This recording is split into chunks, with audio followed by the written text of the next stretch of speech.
안녕하세요. 예, 모유 수유 하시느라고 많이 힘드시죠? 네. 모유 특별히 첫 아기 엄마들은 아마도 모유가 좀 작은 경우가 많아요. 대체로 보면 저의 경험으로는 반반이 아니고 10명이 계시면은 한 두세 명이 좀 많고 나머지 7, 8명은 젖이 작아요. 그래서 오늘 어떻게 하면 전량이 늘 것인가에 대해서 또 여러분과 한번 소통하고 공유해 보도록 하겠습니다. 그러면 전량이 왜 작은가? 유전인가? 유전적인 소인도 있습니다. 친정 어머니께서 젖이 이제 작았다 그러면 좀 그것을 이어받을 수가 있습니다. 그리고 또 유전적인 경우가 아니고 우리 이 유방에는 그 유선이 있는데요. 그 유선의 숫자가 많아야 됩니다. 근데 숫자가 많다 하더라도 막혀 있으면 젖이 안 많겠죠. 그래서 막혀 있는 데를 뚫어야 되는데 옛날에는 이 막혀 있는 걸 뚫는데 가지고 무리하게 막 굉장히 아프게 이래 했어요.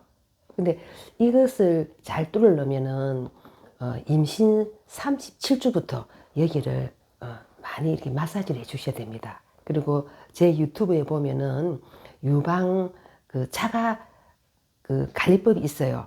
유선체 자가 관리법. 그래서 유선체 자가 관리법을 보시고 37주부터 계속 열심히 이걸 하셔야 됩니다. 지금 다시 한번 해보면 이렇게 저의 관리법은 항상 첫째, 안 아프게. 예. 둘째, 천천히. 셋째, 사랑스럽게 하는 거예요. 그래서 여기를 37주부터 이렇게 마사지를 해서 살짝 안 아프게 싹 짜보면은 젖이 나옵니다. 그래서 그것을 확인하면은 이제 막혀서 안 나오는 경우는 없겠죠. 근데 마사지 할 때에는 올리브 오일을 추천합니다. 뭐 참기름이나 들기름 해도 되지 뭐 냄새 나잖아요. 그죠? 만약에 올리브유가 없으면 냄새 나지 않는 식물성 기름도 괜찮습니다. 그래서 기름을 발라서 이렇게 유lum과 유경과 유두 그리고 배유구를 아주 이렇게 안 아프게 천천히 사랑스럽게 마사지를 하는 거예요. 한쪽만 하는 것이 양쪽 다 그죠? 예. 그런데 내가 이 정보를 몰라가지고 이걸 못 했어. 그러면은 언제나 지금이 제일 빠른 시간이니까 애기 놓고 나서 만약에 여러분이 제 유튜브를 본다면 바로 여기 애기 먹기 좋도록 여기를 이때는 기름이 준비되어 있으면 기름하고 애기가 빨아야 되니까 이제 요거를 딱 닦아냅니다. 그리고 안 나오는 거를 억지로 아프게 사랑스럽지 않게 빨리빨리 하는 거는 아니에요. 언제나 아프지 않게 해야 됩니다. 그래서 아프지 않게 살살살살 하다 보면 모유가 나오는 원리가 자극과 반응이라 했잖아요. 그래서 이렇게 자극 주면 반드시 젖이 나오게 되어 있습니다. 그리고 이 자극 주는 방법은 제가 3가지를 했죠. 첫째, 애기 입이 최고입니다. 둘째, 손이겠죠. 셋째가 이제 우리가 기계로 하는 거예요. 기계로 하는 건 저는 권하지는 않지만 필요하시면 사용해야 되겠죠. 그렇게 해서 젖을 구멍을 이제 뚫어 가지고 보통 5개에서 6개가 뚫어지면은 모유 수유가 부족하지 않습니다. 예. 그래서 여기를 자주 자극을 주면은 되는데 어머니가 또 산후조리도 해야 되는데 하루 종일 2시간마다 이거 자극하기가 쉽지가 않아요. 한 번 할 때에 5 내지 10분씩 양쪽.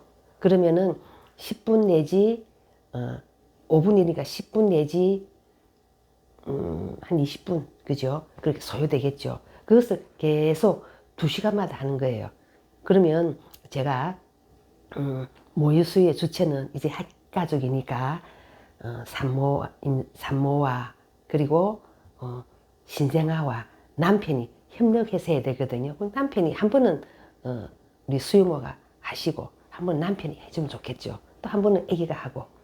그런데 여기서 주의할 것은 아가야는 이 빠는 힘이 아이들마다 달라요. 아주 세게 빠는 아이도 있고, 또 뭐 옳게 못 빠는 아이도 있어요. 그래서 살살살살 안 아프게 빠는 아이는 언제까지나 아기가 원하는 만큼 유두를 빨 수 있게 하는데, 센 아이는 유두를 흐르게 만들거든요. 그래서 그럴 때는 한 많아 길어봐야 15분입니다. 그래서 한 5분 내지 10분만 빨리면 되겠어요. 예, 이럴 때에 처음부터 깊은 전물리기를 시도하시면 좋겠습니다. 그저 귀여워서 신기해서 아우 젖을 무는구나 하고 이렇게 감상해졌을 것이 아니라 제 유튜브를 보면 깊게 젖먹이는 법이 나와 있습니다. 그래서 그걸 보셔가지고 깊게 처음부터 계속 안 되면 꾸준히 계속하는 게 답이에요. 여러분 생애 최초로 이 일을 하는데 어떻게 처음부터 잘할 수 있겠습니까? 그러니까 최초에 하는 일이니까. 그리고 이 깊은 젖물기를 도와주는 아기를 요즘 집에서 안 놓으니까 출산 안 하잖아요. 다 산부인과 병원에 가면 모유 수유를 우선적으로 하는 지지하는 병원이 있습니다. 그런 산부인과에서는 거의 1시간 안에 젖을 물게 하거든요. 그리고 저는 여러분이 아기 낳는다고 너무 고생하셨기 때문에 저는 아기 출산 후 24시간은 막 쉬세요. 예, 쉬시고 이제 최초로 아기 놓고 1시간 안에는 엄마 젖이야 하고 인지를 시켜주고 그 뒤에는 여러분이 하루 푹 쉬시고 24시간 뒤부터 2시간씩 계속 아기한테 아기를 물리면은 아기의 입이 이제 자극을 해서 젖이 나오게 됩니다. 그래서 이렇게 해서 젖이 나오면 처음부터 여기서 배우교가 10개인 사람이 있습니다. 이런 분은 거의 모유량이 많다고 봐야 되거든요. 이런 분은 2시간마다 하면 안 됩니다. 이런 분은 한 3시간 내지 4시간마다 합니다. 근데 3시간 내지 4시간마다 하다 보니까 젖이 막 뭉치고 이렇죠. 그런데 여러분이 기저부 분리하는 이 기법을 딱 배우고 나면 좀 뭉쳐도 그렇게 아프지 않습니다. 그래서 여러분이 정말 모유 수유를 성공하시려면은 정말 물고기를 받기보다는 그러니까 서비스를 받기보다는 스스로 할 수 있는 것을 배우셔야 됩니다. 그래서 모유 수유 전문가는 여러분에게 지식을 주는 그런 일도 하고 있거든요. 그것이 저는 더 크다고 생각합니다. 예. 그래서 병원마다 다 모유수유 요원이 있어서 산부인과 병원에서는 거의 다 여러분이 만족할 만하게 교육을 받을 수가 있습니다. 특히 조리원에 가면은 다 모유수유 잘할 수 있게 하거든요. 그래서 모유가 작다 이럴 때는 유방관리는 그렇게 2시간마다 자극과 반응을 주시고 그 다음에 물을 좀 많이 드셔야 됩니다. 물을 많이 드셔야 몸의 순환이 좋아져서 그래서 적어도 한 2000cc 드시면 좋겠고 첫째는 유방 기저부를 잘 흔들고 자극을 자주 주는 거 그죠? 자극을 자주 주는 거 자극과 반응을 자주 주는 거 두 번째는 물을 좀 많이 드셔야 되고요.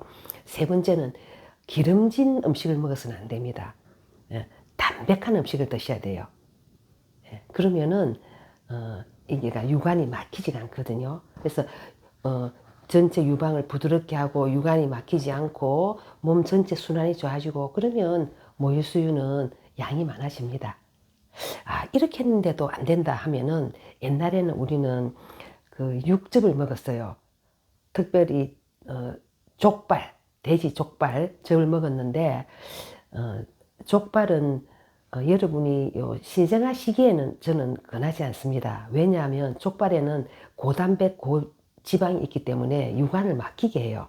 그래서 이때는 여러분이 또 뭐 잉어즙, 가물치즙 이런 것도 먹거든요. 그거는 또 한약 이런 제가 봤을 때 한 달 뒤가 안 좋겠나 싶습니다. 신생아 시기는 4주까지 아기를 신생아를 하거든요. 신생아 시기는 엄마도 최초의 경험이고 우리 아가야도 최초로 하는 거잖아요. 배 안에서부터 배워 나오지만 그래도 원력 아기의 우리가 원력을 믿어야 되지만 그 원력이 잘 실현될 수 있도록 하려면 여러분이 아기가 잘 자극받을 수 있도록 해줘야 되거든요. 예. 그러면은 이제 이게 근원적인 이야기지만 아기한테 자주 먹인다. 그죠? 아기가 먹을 수 없다면은 손이나 기계로 한다. 제일 좋은 건 아기한테 자주 먹인다. 두 번째로는 물을 한 2000cc 정도 먹는다. 세 번째로는 음식을 담백하게 먹는다. 그 외에 모유 수유가 잘 나오는 이제 차도 있어요. 그런 차는 저는 물로 대신할 수 있다고 봅니다. 예. 뜨겁지 않는 약간 따뜻한 물을 자주 한꺼번에 많이 마시는 것보다도 자주 마시면 좋겠고요. 그리고 무엇보다도 어머니가 스트레스를 받지 않아야 됩니다. 잠을 못 자는 것도 스트레스거든요. 저는 우리가 2시간마다 저 자극 주려면은 저는 이제 아침을 밤과 낮으로 한번 나눠봅시다. 나는 아침 7시부터 저녁 7시까지를 낮이라 하고 저녁 7시부터 다음날 아침 7시까지를 밤으로 한다면 밤중 수유도 하는데 한밤중 수유를 저는 만들었어요. 한밤중 수유는 10시부터 4시 사이 6시간을 우리가 한밤중 수유를 하거든요. 그래서 이 한밤중 수유는 여러분이 조금 아기에게 직수하기보다는 좀 쉬시는 게 좋을 것 같아요. 그래서 저는 젖이 양이 많은 사람은 보니까 10시에서 4시까지는 6시간이잖아요. 그러니까 이때 굉장히 힘들어요. 그래서 젖이 많은 사람은 12시 했으면 좋겠어요.